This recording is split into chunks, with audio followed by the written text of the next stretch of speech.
Gen V, the spinoff of the highly successful, highly remarkable Amazon Prime show, The Boys, debuted just prior to the weekend and dropped their first 3 episodes. Now, I love The Boys. Like, I just can't believe how much I love that show. And it's got the veneer, the outer shell, candy shell of this gory, raunchy, filthy, in all the best ways, kind of, a juvenile show, but with Shakespearean guts inside of it. I love it. So I've been looking forward to a spinoff, Gen V, but my expectations, I just like, look, as long as it's good, I'll be happy. First 3 episodes dropped, and reviews have been like this one here. Gen V review, this teen spinoff from The Boys is extraordinary. And you know what? It is. I watched the first 3 episodes, planning to watch the first 1 and then catch up with the rest a little bit later. And I could not stop watching. As a matter of fact, Rob and I were talking before the show started, and what I told him was, this is how good Gen V is. Take all the superpowers and all the comic booky stuff out of the show. This is still like an HBO quality level show with fleshed out characters, with their own individual motivations, each one of the characters having their own flaws and weaknesses that they bring to the table, that actually touches on a lot of things that are relevant in culture and society today. And a lot of things that even those of us who are no longer college age, these are superpowered beings. There's a girl who can use blood to cut people in half. But I'm watching this and I'm thinking, I was either faced many of these issues or surrounded by people who were facing these issues. They did an insane thing of taking this raunchy, superpowered show and making it incredibly dramatic and feel grounded in the same way. Rob, I'm telling you, to me, Gen V is a remarkable accomplishment. I'm not saying it's The Last of Us. I'm not saying it's House of the Dragon. But what they're able to do with this is more than a worthy extension of what The Boys has been.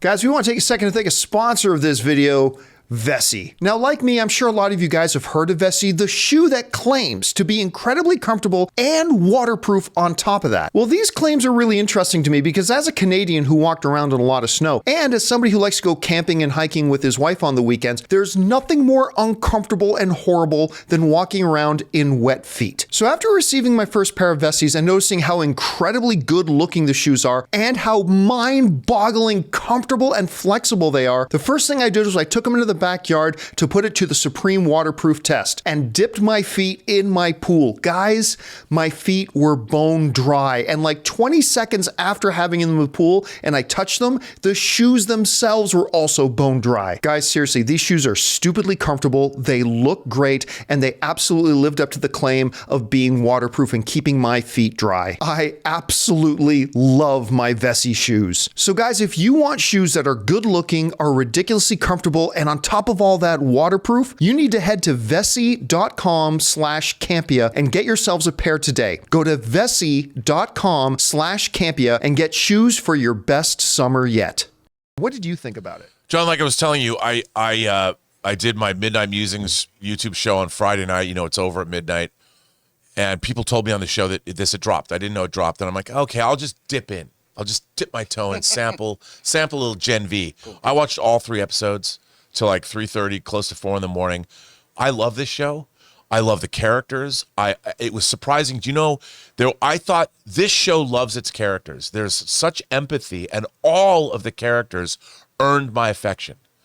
They've all got their different foibles. Yeah, they gave you this great, shocking, very Boys-esque opening where you're like, oh my God. But our main character is terrific. I loved the Clancy Brown character and the way they used him. Oh, me too. And all of the world building and the way they tied it in. But what this show has, and I think for all of its just in your face, horrible, like the way they desecrate the human body all the time on this show. Constantly, every chance they get. there is such empathy for these characters. I mean, genuine empathy. It kind of reminded me how so many TV writers are trying to emulate Buffy the Vampire Slayer 20 years later. Right. You know, they try and bring that sensibility to Star Trek. It never works. They've done it here, and it's Eric Kripke and his writing staff have to get all of the kudos for this. Supernatural guy, by the way. I know, and it's so really beautifully done. I was so invested in 3, and they've got a great mystery. They're overarching whatever the mythology is. It fits in with the world of the boys. And I think it was just terrific. I can't wait to see the next. I was bummed out when it was over. Me too. I was like, oh, please let me be more than a week behind so there's another episode. Yeah, dude, I was like waiting. And, I didn't know how many episodes. I didn't look into it. But when the first episode was over and you see the next episode begins, I'm like, oh. And when I got to the third episode, I'm like, oh. So I stayed up to watch. And then it was. I got excited because at the end of the third episode, it says up next, episode 4. I'm like, yeah. Oh, it's just a preview for it went to the episode 0. To show you that coming on this season of Gen B. One of the things I loved about it, remember Chronicle. One of the things that I loved about Chronicle was that, I remember a lot of people talking about this, was like, hey, you know what?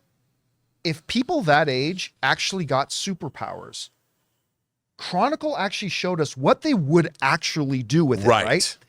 And as I'm watching Gen V, and I had the Chronicle kind of flashback. I'll give you one quick example. This has nothing to do with the plot of the show. But speaking of the connection, there's so many supernatural connections with this show, and the show's supernatural, obviously, because of the showrunner. But the kid who's basically played the character who ends up as God in Supernatural, he pops up in it, and he said something really hurtful to this girl who's got mind control powers. And she does exactly what actually a girl in college would do. She says, go buy a baseball bat, hit yourself in the balls every half hour, and when you do, yell Jumanji.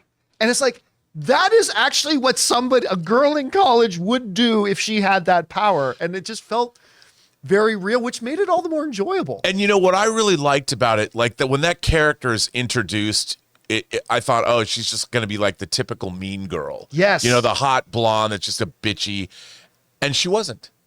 She turned out to be very sympathetic, and by the end of those 3 episodes, you really liked this whole quote unquote team of characters. You liked them all, and they were all sympathetic, and you had empathy for them, and it wasn't just over the top snark, which is one of the things I worried about with this show. Me too. And it's a wonderful program. I mean, as far as blowing up your kid or your parents, but like all the characters, even blood. our main hero in the show. They don't just make them multidimensional by, oh, they're flawed, they made a mistake. No. Like, sometimes she makes selfish decisions. Yep. Sometimes she does things that are like, oh, don't do that. But that's what real people do. You know who actually ended up being, my favorite character of the first 3 episodes? Cricket. Oh, she's great. When at first, I thought, like you were saying about the blonde, like, this is going to be the stereotypical college roommate who's not really... I fell in love with Cricket. I loved her, especially when her mom comes into it and you start to get a sense of her real pain and her damage. And I love this show. And I cannot wait for next week. I will say this, John. I mean, they showed me something on television I've never seen before. And it's a intimate moment with her that my jaw hit the floor. Oh, dude, I could Anne was not... laughing her ass. We won't say what it is, but Anne was laughing her ass off at this moment of intimacy. That is just... And then I'll tell you something. At the time, I didn't realize that was setting up a joke. And the punchline that plays out later slayed me. Me. I love this show. I cannot wait to see where it goes. It's off to a great start. Will it continue that great start, or will it be like a Disney Plus show that often starts strong and finishes ass weak? I don't know, but I'm dying to find out. Hey guys, thanks so much for watching this video. Make sure you like the video, leave a comment, and subscribe to our channel. And don't forget, we have a daily podcast called the John Campea Show podcast, available on Apple Podcasts, Spotify, or your favorite podcasting app of choice. Go and subscribe to it today so it'll be there when you need it.